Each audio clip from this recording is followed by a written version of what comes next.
Hello everyone, মই ধ্ৰুৱশ্ৰী ৰাজখোৱা আন এটা ভিডিঅ' লৈ আহিছোঁ তোমালোকৰ ওচৰলৈ।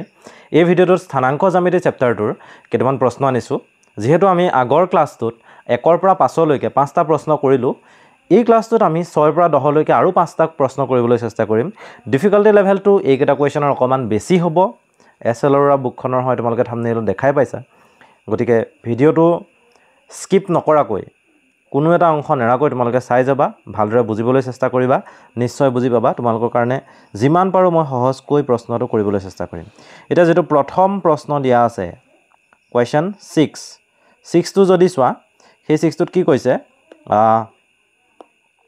পি এটা বিন্দু দিয়া আছে আৰু কিউ এটা বিন্দু দিয়া আছে, সিহঁতৰ মাজৰ দূৰত্ব 5 বুলি কৈছে। পি আৰু কিউ বিন্দুৰ মাজৰ দূৰত্ব 5 বুলি কৈছে। আৰু পিৰ স্থানাংক দেখা পাইছে, কিউৰ স্থানাংক দেখা পাইছে। গতিকে পিৰ স্থানাংক x স্থানাংকটো হৈছে 2 আৰু y স্থানাংকটো হৈছে -2, কিউৰ x স্থানাংকটো হৈছে -1 আৰু কিউৰ যেটো y স্থানাংক হেতু হৈছে x আৰু ইহঁতৰ মাজৰ দূৰত্ব, ইহঁত দুটাৰ মাজৰ যেটো দূৰত্ব, সেই দূৰত্বটো আমাক কি বুলি ক'লে, 5 একক বুলি ক'লে। ইমানো টান নহয়, দূৰত্ব সূত্ৰ প্ৰয়োগ কৰিব লাগিব। গতিকে মই পিৰ স্থানাংকৰ পৰা কিউৰ স্থানাংকবোৰ বিয়োগ কৰিবলৈ চেষ্টা কৰিম। সেই কাৰণে 2 - -1 আল্টিমেটলি 2 + 1 হৈ যাব, হোল স্কোৱাৰ, খালি ৰুট অভাৰৰ ভিতৰত থাকিব, তোমালোকে জানাই। আৰু এইফালে প্লাছ -2 - x হোল স্কোৱাৰ হ'ব, ইজ ইকুৱেল টু কি আছে, 5 আছে। এতিয়া 2 + 1 মানে 3 হোল স্কোৱাৰ কৰিলে আমি কি পাম, 9 পাম, নিশ্চয় জানা তোমালোকে। এইফালে আহিলে -2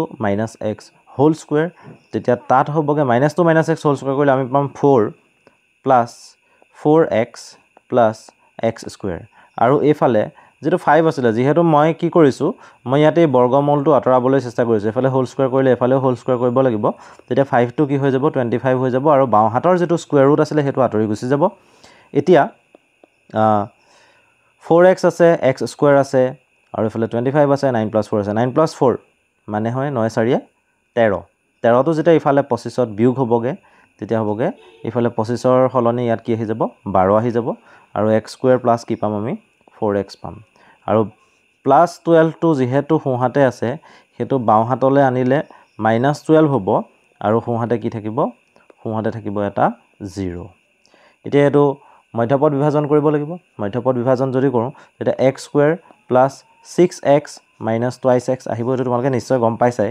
-12 = 0। এনেকুৱা ধৰণৰ প্ৰশ্ন বহুত কৰিছা। এতিয়া x কমন ল'লে x + 6 আহে আৰু -2 কমন ল'লেও x + 6 আহিব, ইজ ইকুৱেল টু 0 হ'ব। আৰু এইটো যদি আমি সলভ কৰি গৈ থাকোঁ, তেতিয়াহ'লে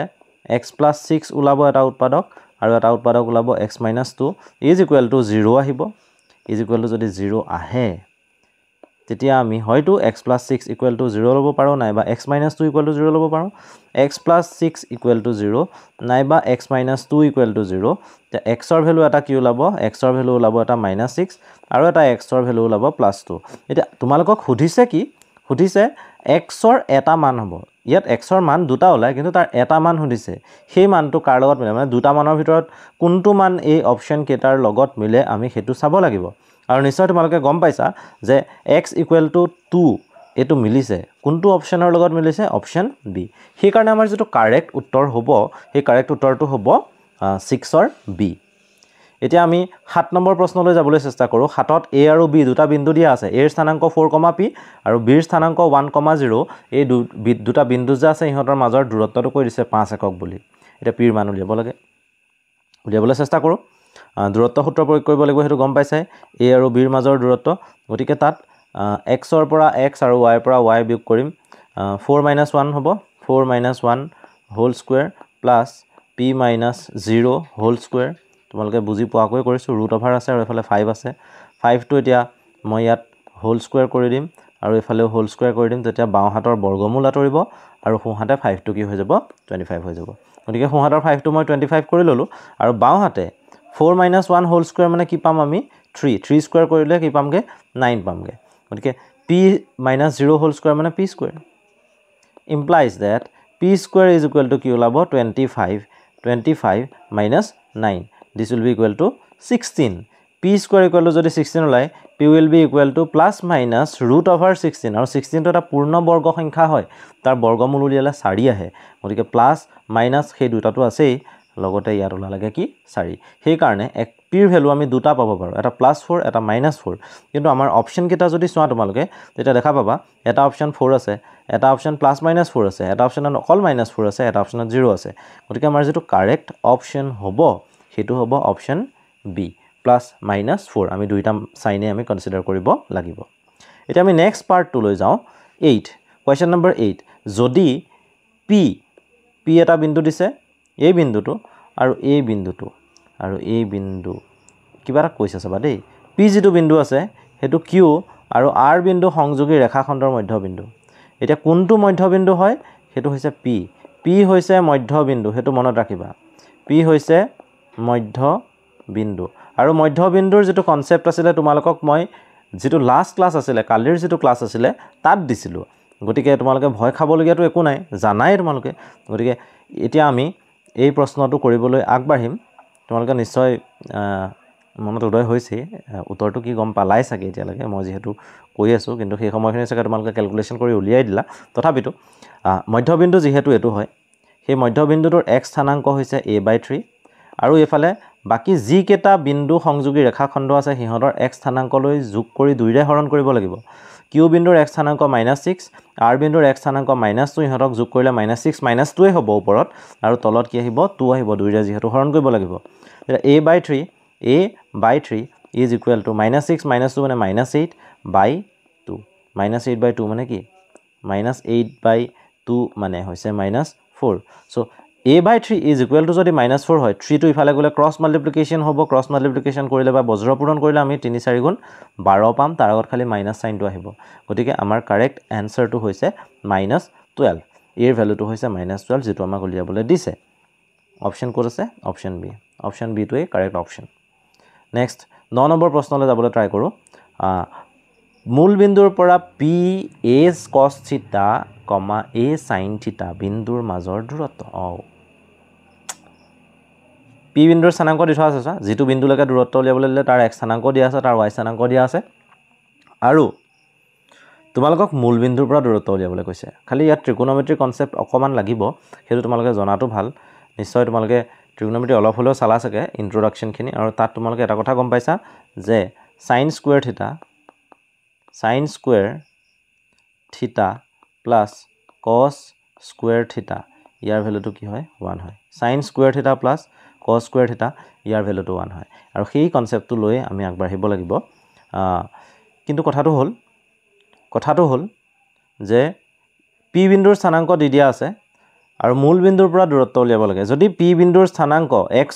y হয় তেতিয়া মূল বিন্দুৰ পৰা তালে দূৰত্বটো হ'ব √x² + y² অৰ্থাৎ যেটো বিন্দুলৈ দূৰত্ব উলিয়াবলৈ দিয়া হয় সেই বিন্দুটোৰ x স্থানাংকৰ বৰ্গ আৰু y স্থানাংকৰ বৰ্গ হিহত দুটাৰ যোগফলৰ যেতিয়া বৰ্গমূল লম তেতিয়া আমি কি পাম দূৰত্বটো পাই যাম সেইটোই আমি কৰিবলৈ চেষ্টা কৰো এতিয়া যেহেতু p বিন্দুৰ x স্থানাংক a cos θ আছে আৰু q বিন্দুৰ x স্থানাংক p বিন্দুৰ y স্থানাংক আছে a sin θ এতিয়া x² + y² প্লাসটো লাগিব √/ দি দিলো এটো হ'ব দূৰত্ব এতিয়া ইয়াত আমি কি পালো a² cos θ whole square cos θ যে হোল স্কয়াৰ আছে cos θ দুটা পূৰণ হৈ থাকিলে cos θ² কিন্তু আমি নিলিখো এটো ভুল হ'ব আমি লিখিব লাগিব cos square θ so a² cos square θ আহিব plus a² sin square θ আহিব is equal to √a² common লৈ লওঁ ব্ৰেকেটত থাকিব cos square θ plus sin square θ আৰু তোমালোকে জানা যে sin square θ plus cos square θ is equal to 1 so √ৰ ভিতৰত a² টো 1 ৰ লগত পূৰণ হ'ব আলটিমেট ৰিজাল্টটো আমি কি পামগে a পাম সেই কাৰণে আমাৰ এই প্ৰশ্নটোৰ কাৰেক্ট উত্তৰটো হ'ব option a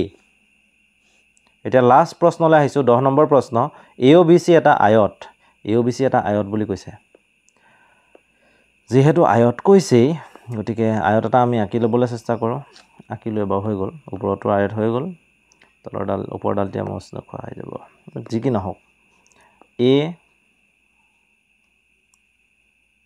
O B C আয়তটো এটো AOBC টো আয়ত হয়নে AOBC আয়ত ৰবা দেই AOBC আয়ত ঠিক আছে A বিন্দুৰ স্থানাংক 0,3 B বিন্দুৰ O বিন্দুৰ স্থানাংক 0,0 মানে এটো হৈছে মূল বিন্দু আৰু B বিন্দুৰ স্থানাংক হৈছে 5,0 এতিয়া আমাক কি লাগে আয়তটোৰ কৰ্ণৰ দৈৰ্ঘ্য লাগে আয়তৰ দুডাল কৰ্ণ থাকে আৰু কৰ্ণ দুডালেই কি হয় সমান হয় গতিকে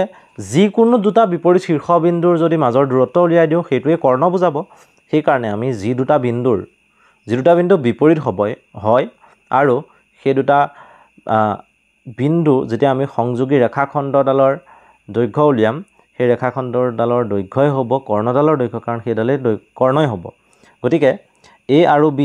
এৰ স্থানাংক আছে B ৰ স্থানাংক আছে সেইকেইটা লৈ পে আমি কি কৰিব লাগিব আমি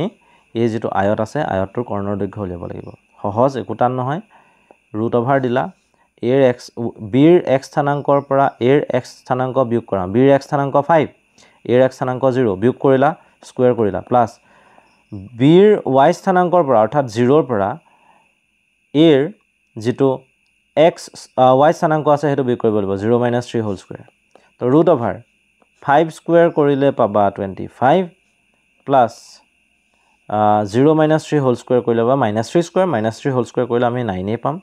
25 + 9 34 √ওভাৰৰ ভিতৰত একক গতিকে আমাৰ এই যেটো প্ৰশ্ন আছে প্ৰশ্ন নম্বৰ 10 ৰ যেটো শুদ্ধ উত্তৰ সেই শুদ্ধ উত্তৰটো হৈছে অপচন সি য'ত দূৰত্বটো আছে √34 একক তোমালোকে নিশ্চয় প্ৰশ্নকেইটা বুজি পালা আমি সমাধানখিনি ভালদৰে কৰিলো এনেকুৱা ধৰণৰ প্ৰশ্ন আৰু আহি থাকিব খালি তোমালোকে ভিডিঅবোৰ চাই থাকিব লাগিব আমাৰ ভিডিঅবোৰ যদি ভাল পাইছা তেতিয়াহলে ভিডিঅবোৰ লাইক কৰিবা শেয়াৰ কৰিবা আৰু আমাৰ চেনেলটো যদি এতিয়াও সাবস্ক্ৰাইব কৰা হোৱা নাই তেতিয়াহলে কৰি লবা ধন্যবাদ